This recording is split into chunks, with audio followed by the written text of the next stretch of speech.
Hola a todos, soy Gisela Policastro Ponce, profesora de la Universidad de Córdoba, y en la presente comunicación compartiré una serie de reflexiones en torno a la integración de la alfabetización transmedia en el aula de traducción jurídica.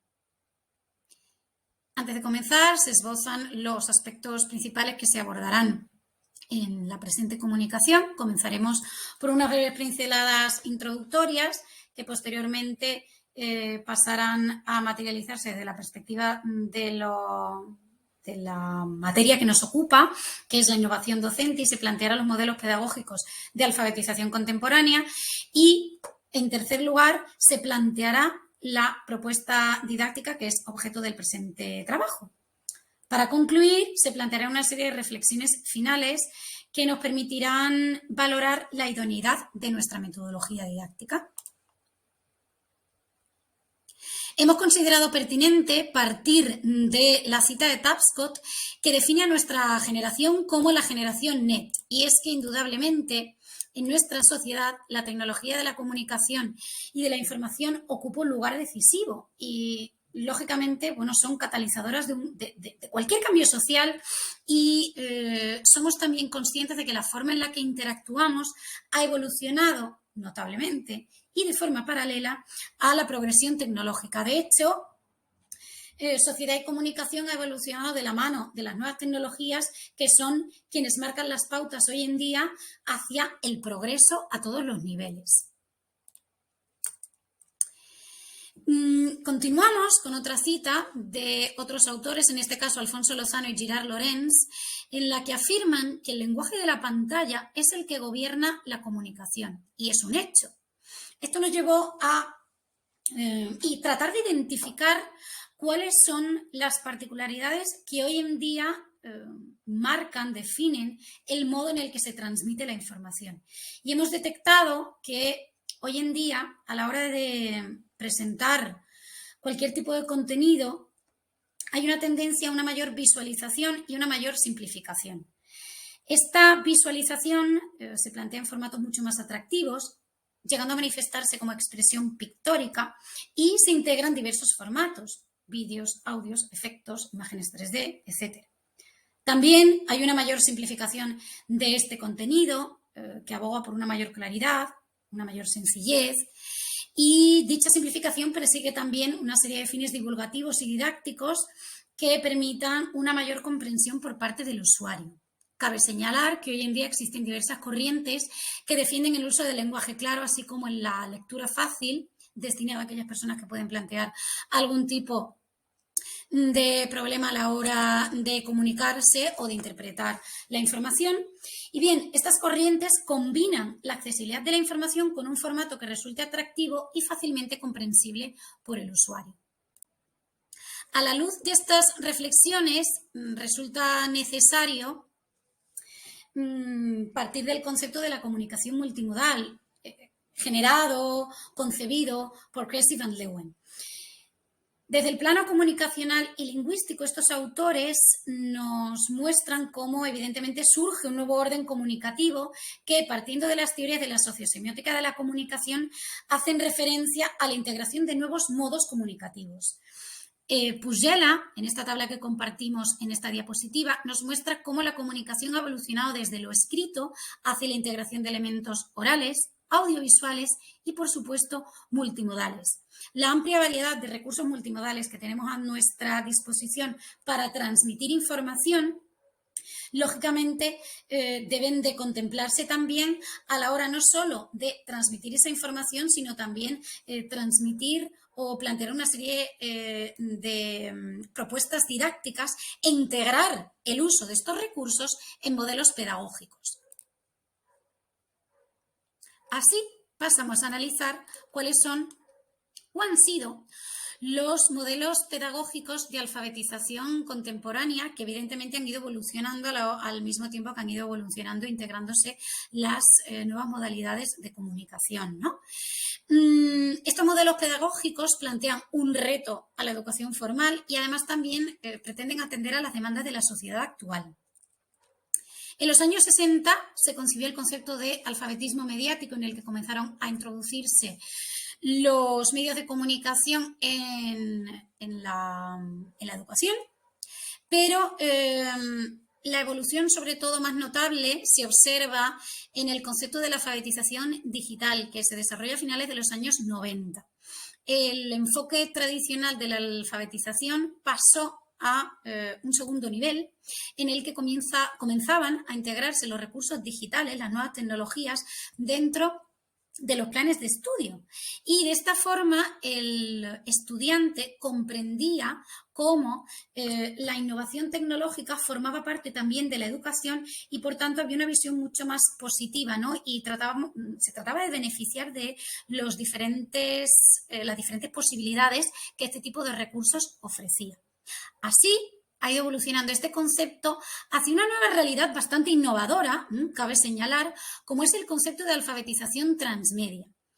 Scolari hace referencia a este concepto y lo define como un conjunto de habilidades, prácticas, valores, estrategias de aprendizaje y de intercambio de información aplicadas dentro del concepto, por supuesto, del contexto, de las nuevas tecnologías de la información y la comunicación que pretenden integrar estos recursos, al igual que lo desarrolla la alfabetización digital, conocida también como alfabetización multimedia, pero con un concepto innovador. Y es que en este caso, además, también se pretende fomentar las nuevas culturas colaborativas. Y en este caso, el estudiante no solo se convierte en consumidor, sino también en productor. Y así Scolari consigue un nuevo concepto que es el de prosumidor.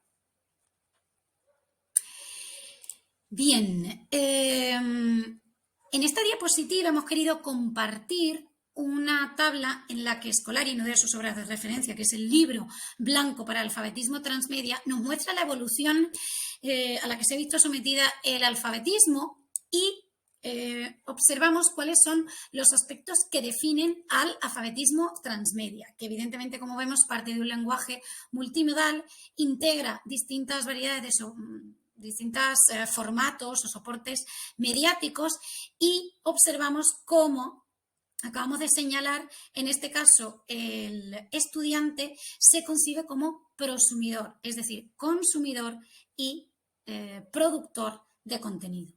Y bueno, pues este es el eje en torno al cual pivota nuestra propuesta didáctica que vamos a plantear a continuación. Bien, las consideraciones previas de las que partimos, en primer lugar, nos encontramos con un colectivo estudiantil que presenta dificultades a la hora de comprender el lenguaje jurídico, los documentos jurídicos, y además tampoco está familiarizado con los mismos. Y esto nos lleva a tratar de plantear un contenido teórico que sea visualmente atractivo y, por supuesto, simple, sencillo y fácil de comprender por el mismo, ¿no? Pero además también queremos hacer partícipe de este contenido al usuario y, por tanto, recurrimos a los principios de alfabetización transmedia para el diseño de nuestra propuesta. Los objetivos que se persiguen con la misma es facilitar la comprensión y accesibilidad del lenguaje jurídico a los estudiantes de traducción. Principalmente centramos nuestra atención en los contenidos teóricos, pero veremos también que se materializa en la práctica a través de una serie de tareas. En segundo lugar, adaptar la metodología didáctica a las exigencias comunicativas de la sociedad actual. Y en tercer lugar, fomentar el alfabetismo transmedia mediante recursos didácticos que se ponen a disposición del discente, pero por parte del docente, ¿no? Y en segundo lugar también mediante la recurrencia de actividades, por tanto haciendo partícipe al estudiante de la creación de estos contenidos multimodales.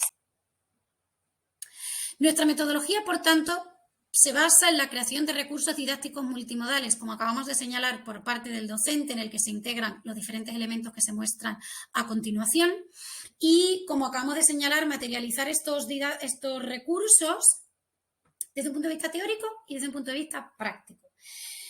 A continuación vamos a mostrar una serie de ejemplos. Algunos ya se han implementado y otros se pretenden plantear o implementar en clase en un futuro. Bien, el primer ejemplo, no sé si lo conocerán, pero en el aula de traducción jurídica se consideró pertinente utilizar este recurso que es la Constitución española, pero planteada a través de los esquemas de Martina. Es un recurso didáctico que se emplea en el grado de Derecho con el fin de facilitar la comprensión por parte de los estudiantes de primer año de la Constitución, y dado que en el aula de traducción jurídica se ha considerado necesario o se considera necesario que el estudiante conozca los conceptos básicos de su propio ordenamiento jurídico, pues se trabajaba o se trabaja con la Constitución, ¿no? Bien, la particularidad que presentan los esquemas de Martina, como así se conocen, es que se desglosan los diferentes artículos de la Constitución en formato infografía, como pueden ver, pero además también acompañados por una serie de comentarios que Martina comparte con los estudiantes, aclarando pues, una serie de términos que puedan resultar algo más complejos por parte del estudiante. En este caso, en el artículo 9, los términos seleccionados son los de irretroactividad e interdicción. Y esto, pues lógicamente, permite una mayor familiaridad por parte del estudiante de los conceptos jurídicos. El modo en el que se materializa en la práctica este recurso didáctico pues fue la siguiente actividad: la creación de infografías por parte de los estudiantes. Estos tenían que seleccionar una rama del derecho que les interesara, ¿no? Y a partir de el diseño de una infografía tenían que, a través de una exposición oral, exponer aquellos aspectos más relevantes de esa rama del derecho dentro del ordenamiento jurídico español y el ordenamiento jurídico francés, que en este caso es la lengua de trabajo de esta asignatura. Otro recurso que se ha diseñado y que se implementará más adelante en el aula es la selección de una serie de podcasts jurídicos que faciliten la comprensión del estudiante de los conceptos jurídicos básicos, pero también que permitan acercarse al estudiante al sector jurídico de forma amena, accesible y de una forma distendida. Los podcasts seleccionados, Café Jurídico, Tertulia Jurídica y Universo Jurídico, se caracterizan por tratar asuntos de actualidad en formato de tertulia. ¿Y cómo se plantea su implementación en el aula? Pues bien, lo que se trata es de crear un único podcast, pero que tenga un perfil traductor y jurídico. En clase se plantea la traducción de un texto y, lógicamente, pues toda traducción genera un debate. Pues este debate quedará recogido en diferentes entradas del podcast, ¿no? De manera que los estudiantes debatan, discutan las diferentes propuestas de traducción, soluciones traductoras y o terminológicas, con el fin de que haya pues diversidad de opiniones y soluciones. Posteriormente se plantearía compartir este debate en clase. La particularidad de este formato es que solo podría durar el tiempo que dura tomar un café.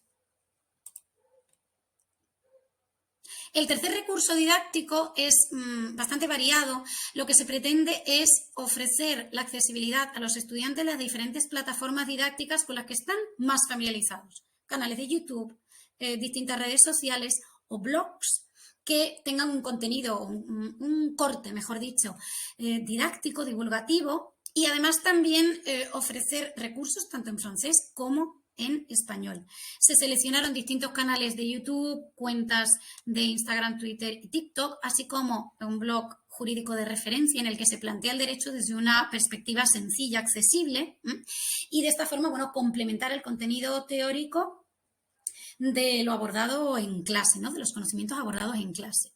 ¿Cuál es la actividad que se plantea? Pues, lógicamente, esta actividad se debería de desarrollar en grupo y se pretende que se cree una única plataforma, una única red, ¿no? En red social me refiero.